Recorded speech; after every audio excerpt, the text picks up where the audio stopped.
Hi guys! How are you today? Welcome back to my channel, Adventures in America. If you are new to my channel, my name is Jocelyn, and for today's topic, I'm going to discuss the yellow list protocols for those eligible arriving passengers going to the Philippines. Please take note that the Philippines is not yet open for international tourism and that the visa on arrival for foreign tourists has been suspended since March of 2020. Now, there are more passengers under the yellow list countries. There is a new interagency task force resolution effective November 22nd, and this is applicable for all yellow list countries. Now, all other countries not included in the green list are in yellow list countries. Resolution number 149. Now, for all fully vaccinated eligible passengers, here are the protocols. First, you must have a 72-hour negative test prior to departure from the country of origin. In addition, upon arrival, you shall undergo facility-based quarantine with a third-day RT-PCR test, and you must self-monitor up to the 14th day of your arrival. Now, for all vaccinated passengers without 72 hours test, you shall undergo facility-based quarantine for 5 days. The pre-book hotel is 6 days. Now, upon arrival, you shall have your test on the 5th day and you are required to home quarantine until the 10th day of your arrival. Now, here are the protocols for unvaccinated eligible passengers. No 72 hours negative test is required prior to departure. Also, for unvaccinated, partially vaccinated, or vaccination cannot be verified. Here are the strict protocols effective November 22nd. First, you must undergo facility-based quarantine for at least 7 days and must pre-book for 8 days. In addition, the RT-PCR test will be done on the 7th day. You will have to undergo home quarantine until the 14th day of arrival. Now, there are new protocols for minor children. Effective November 22nd, the testing and quarantine protocols of minors shall follow the testing and quarantine protocols of parents or guardians regardless of minors' vaccination and country of origin. Now, let's start with the pre-departure checklist for all passengers from yellow list countries. The new requirement is that you must have a 72-hour test for fully vaccinated. Now, here are the other requirements. First, you must have a valid passport more than 6 months and beyond.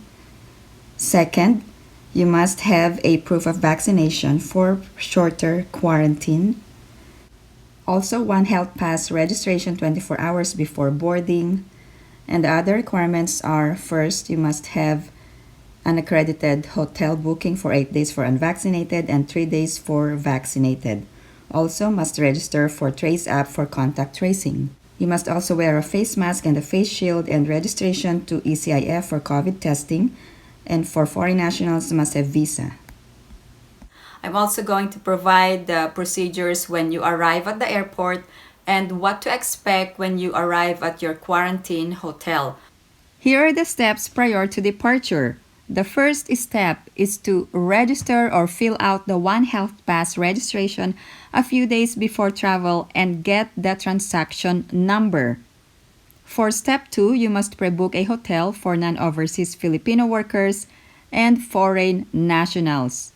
For OFWs, you will be sponsored and everything is paid for by OWA. For step 3, you must update the Onehealthpass registration with electronic health declaration form checklist the day before or on the day of travel and acquire the QR code, print or screenshot your QR code. Now, here's the procedure when you arrive at the airport.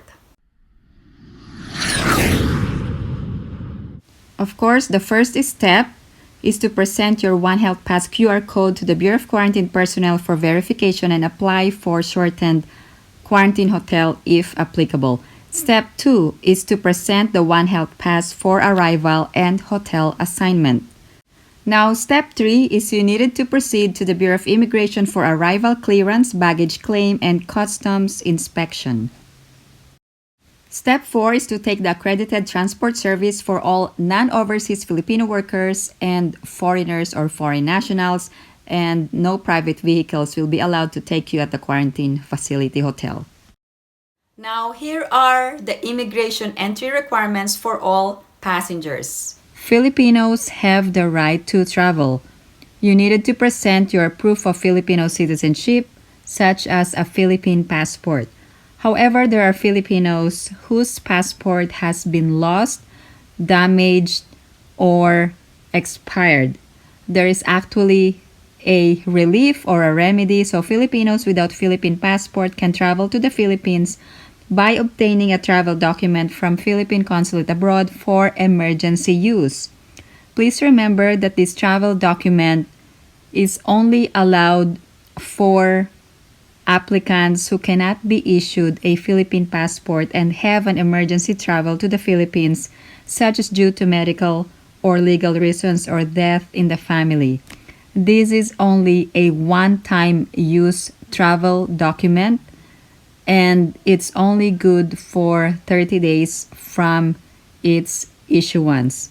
So this is only a one-way ticket to the Philippines, and if you needed a Philippine passport, you must apply once you arrive in the Philippines. Are dual citizens. Dual citizens are Filipinos who have acquired a foreign citizenship and at the same time reacquired Filipino citizenship.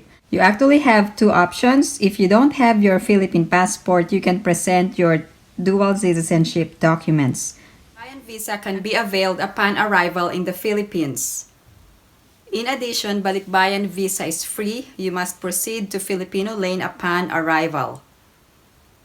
Also, you need to ask the immigration that you will be availing of the Balikbayan visa. Also, you will be granted Balikbayan visa for 1 year from the date of your arrival in the Philippines. Former Filipinos can travel alone or with families such as a spouse or children. If traveling together with foreign spouse or foreign children, both spouse or children can avail of Balikbayan visa and stay in Philippines visa-free for 1 year. The foreign spouse or foreign children traveling together with former Filipino must have a return or onward ticket. In addition, the foreign spouse or children must have a valid passport for at least 6 months and beyond. Now, here is the immigration entry requirement for all former Filipinos. First, you must have your foreign passport plus your old or valid Philippine passport, or a foreign passport plus your authentic Philippine birth certificate. Now, for foreign spouse who is native and not traveling with Filipino spouse, here are the requirements. Must have a 9A visa. The passport must be valid for at least 6 months and beyond. Must have return or onward ticket. And the Filipino spouse must be in Philippines at time of intended travel. Now, the foreign spouse not traveling with Filipino spouse must have an authentic marriage certificate. Now, for foreign parent with Filipino child in Philippines, here are the requirements. Must have a 9A visa, and the passport must be valid for at least 6 months and beyond, and must have a return or onward ticket, and the child must be in Philippines at the time of intended travel. For foreign parent with Filipino child in Philippines, here are the requirements. First, you must have an authentic birth certificate of the child to prove filiation or relationship. Now, all other foreign nationals must also have a valid and existing visa to enter. Now, what are the proof of vaccination being accepted from yellow list countries?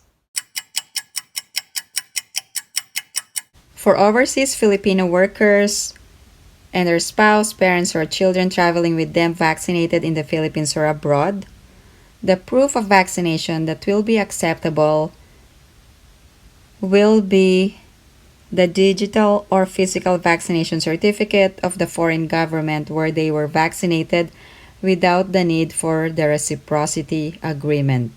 Now, for non-overseas Filipino workers vaccinated in the country or abroad, or foreigners vaccinated in the Philippines, these are the acceptable proof of vaccination.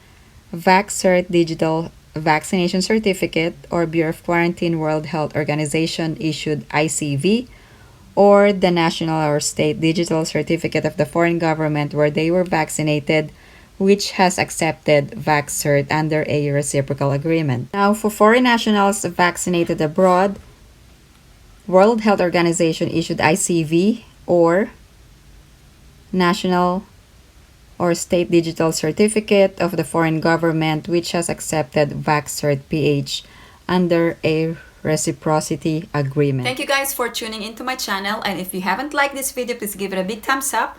And if you haven't subscribed to my channel, please subscribe and hit that notification bell. I always welcome new subscribers. Now, if you recently traveled in the Philippines, please share your travel experience and let us know what you think of the travel restrictions.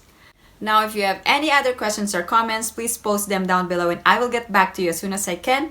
Thank you guys for supporting my channel. I hope everyone is staying safe and have a great day.